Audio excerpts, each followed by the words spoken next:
భగవానికి ఈ రోజు ఆ శ్రీరామ భక్తుని మరి అందరము ఇవాళ ఏదైతుందో వారి చేతి ఉత్సవాన్ని పురస్కరించుకొని ఇవాళ కేవలం నిజామాబాద్ పట్టణము తెలంగాణ రాష్ట్రానికి పరిమితం కాకుండా యావత్ ప్రపంచంలోకి వెళ్ళి ఇంత గొప్పగా శోభాయాత్ర నిర్వహిస్తున్నటువంటి ఇక్కడ విశ్వ హిందూ పరిషతే గాని హిందూ వాహిని గాని బజరంగ్ దళే గాని యావత్ హైందవ సమాజానికి ఏదైతుందో నేను హృదయపూర్వకంగా ధన్యవాదాలు చెప్తామని చెప్పంటున్నా.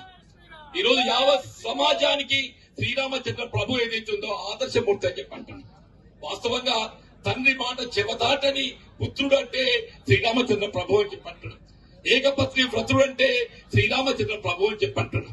ప్రజాస్వామ్యయుతంగా ప్రజాభిప్రాయాన్ని గౌరవించి పాలన చేసినటువంటి ఆదర్శమూర్తి శ్రీరామచంద్ర ప్రభు అని చెప్పంటున్నా.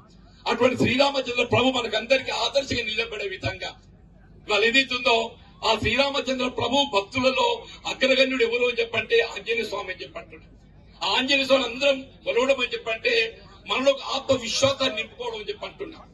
మనం చేపట్టబోయే ప్రతి కార్యక్రమం ఏదైతుందో జయప్రదంగా మరి నిర్వహింపబడాలని చెప్పంటే అందరము ఆంజనేయ స్వామిని కొలవడము సాధారణం చెప్పంటున్నా.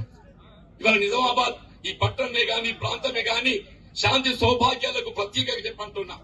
ఈ ప్రాంతం రైతాంగమే గాని యువమిత్రులే గాని మా తల్లులు ఆడబిడ్డలే గాని అందరు కూడా చెప్పంటలేను ఆ శ్రీరామచంద్ర ప్రభు భక్తుడైనటువంటి ఆంజనేయ స్వామి మనకు ఆదర్శంగా నిలబడే విధంగా వారు ఏదైతే మనం చేపట్టబోయే ప్రతి కార్యక్రమం చేపదంగా నిలువబడే విధంగా మనకు ఒక ఆత్మవిశ్వాసాన్ని నింపాలని చెప్పని నేను సవినయంగా కోరుకుంటూ మరి ఇంత మంచి శోభాయాత్ర పాల్గొనే అవకాశం నాకు ఈ రోజు ఇక్కడ హైందవ సమాజం హిందూ సోదరులు హిందూ బంధువులు నాకు కల్పించడం నిజంగా అదృష్టవంతుగా భావిస్తూ సెలవు తీసుకుంటున్నా.